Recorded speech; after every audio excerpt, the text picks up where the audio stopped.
The bus groaned as it climbed the narrow, cracked road toward Lalibela, the ancient Ethiopian town carved into volcanic rock. Dust clouded the windows, painting the passengers in the same ochre hue as the hills.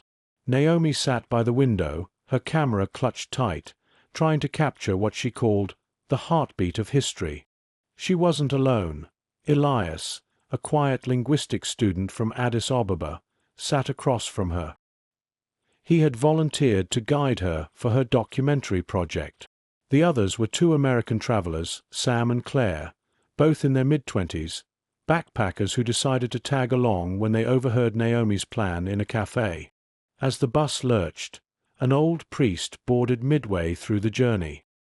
His white robe was caked in red dust, his cross blackened with age.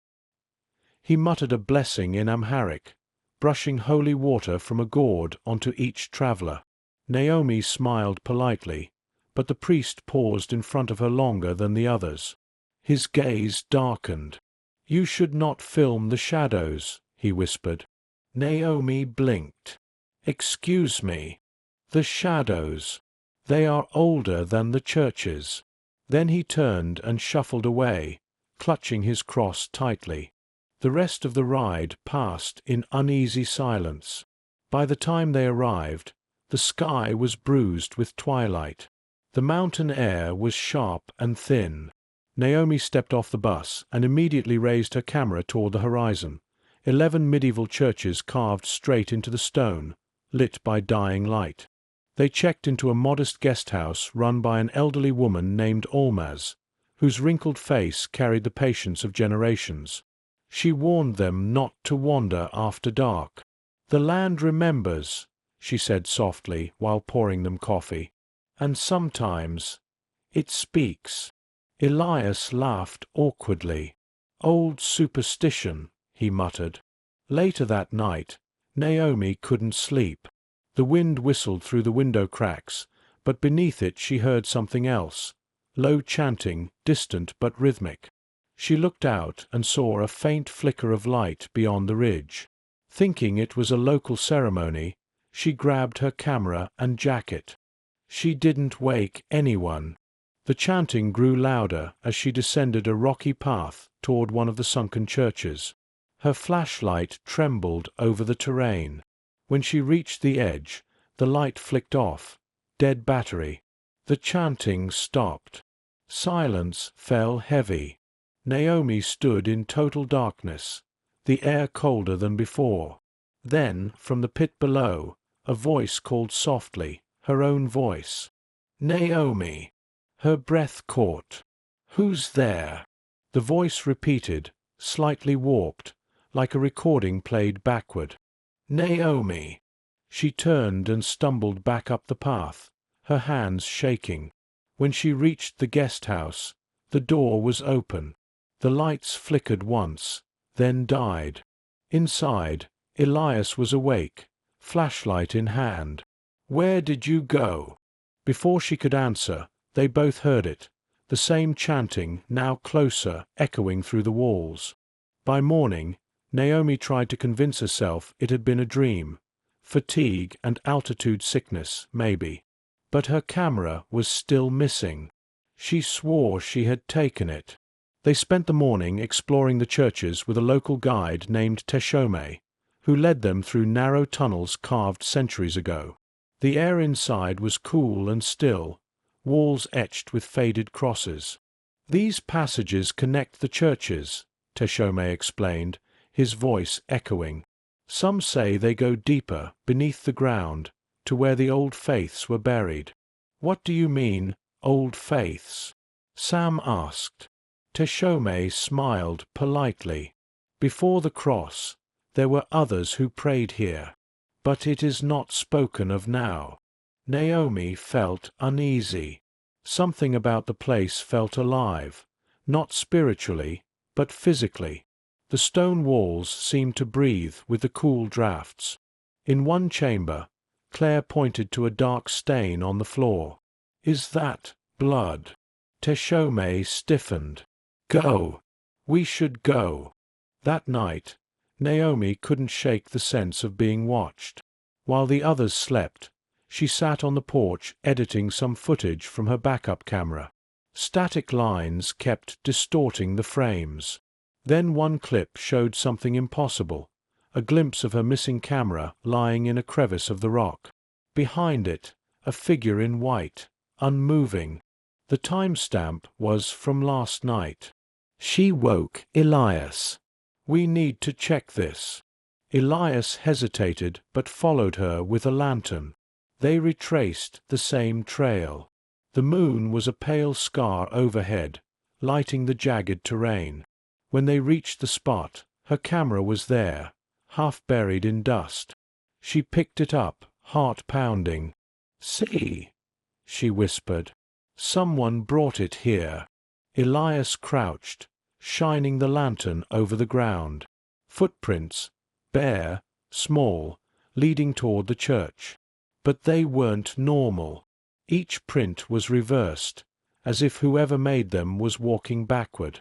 The chanting began again, distant but rising. Elias froze. "That's not Amharic," he whispered. Naomi recorded with shaking hands. The light flickered. A shadow moved at the church's entrance, tall and thin. They turned and ran.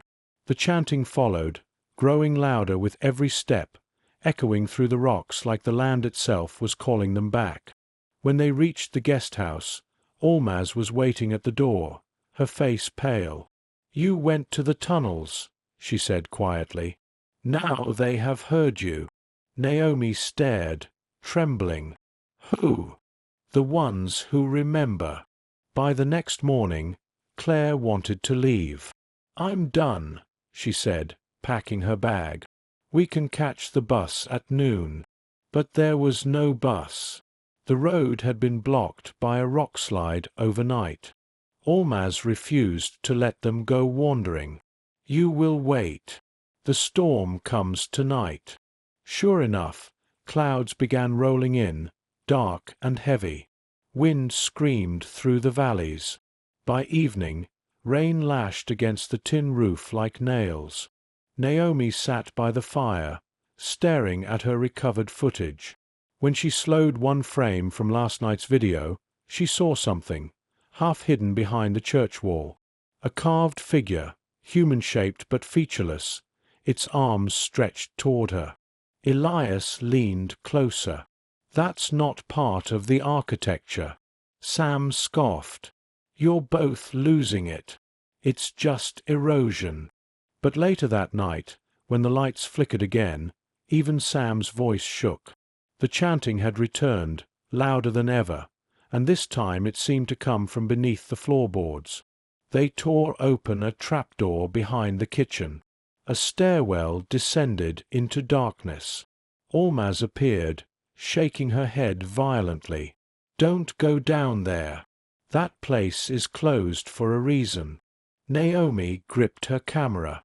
"Whatever's happening, it's coming from there." She went first. The tunnel was narrow, damp, and carved from raw stone.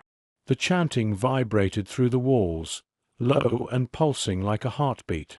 Elias followed with the lantern, its flame stuttering in the windless air. The corridor opened into a cavern, a hidden chapel. Hundreds of candles burned on stone altars, though no one was there. On the far wall, hundreds of symbols were carved into the rock, overlapping like layers of history.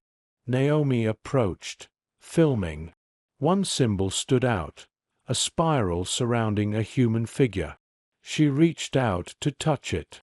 The chanting stopped. Then came the whisper again, her voice. "Naomi." Elias dropped the lantern, and in the brief darkness something moved, slow, deliberate. The flame reignited, revealing nothing but stone. Yet Naomi felt warm breath near her ear. They ran back up, slamming the trapdoor shut. Claire and Sam were waiting, terrified. Claire pointed toward the window. "Look." Figures were moving outside, dozens of them, robed in white, their faces hidden. The chanting began anew, surrounding the house. Almaz backed away, crossing herself. They have come for what was opened. Thunder cracked. The door rattled violently. Sam grabbed a chair and jammed it under the handle, but the wood splintered with the next impact. Rain mixed with dust as the door burst open. The figures didn't rush in. They simply stood in the threshold, unmoving. One stepped forward and raised a hand, palm outward, marked with a spiral. The candlelight flared, then died. Naomi woke to silence. The storm had passed. Pale morning light poured through the broken windows. The others were gone. Only Elias remained, crouched near the door, staring blankly ahead. "What happened?" she whispered. He didn't answer. His hands were shaking, his lips cracked. Then he muttered, "They showed me." "Who?" "The ones beneath. They were not ghosts. They were people, buried alive when the churches were carved. They built tombs around themselves so their faith could not be erased." Naomi backed away. "Elias, listen to yourself." He turned, his eyes bloodshot. "They want us to remember." Outside, the town was deserted. No sign of Almaz, no sign of Claire or Sam. The air was eerily still. Naomi clutched her camera, the last tether to reason. She pressed play on the latest recording. The screen showed the night before, the figures entering the room, the spiral symbol glowing faintly on the floor. Then the lens flickered and the frame distorted. For 1 second she saw herself, standing among them, expression blank, hand raised with the same spiral on her palm. She dropped the camera, heart hammering. "Elias," she whispered, "we have to leave." They walked through the empty streets toward the bus stop. The road was clear now, washed clean by the rain. Yet as they approached, they saw the priest from the bus standing alone beside the ruined signpost. "You filmed the shadows," he said. Naomi stared, trembling. "What are they?" He sighed. "They are the memory of stone, the past that refuses to sleep." Elias suddenly collapsed, clutching his chest. Naomi screamed, kneeling beside him. His pulse was erratic, his skin cold. The priest stepped forward and pressed his blackened cross to Elias's forehead.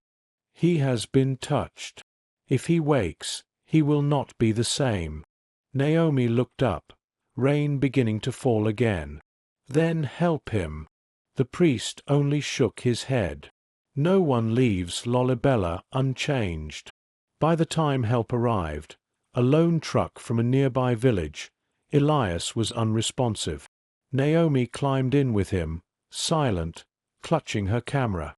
Hours later, in Addis Ababa, she reviewed the footage again.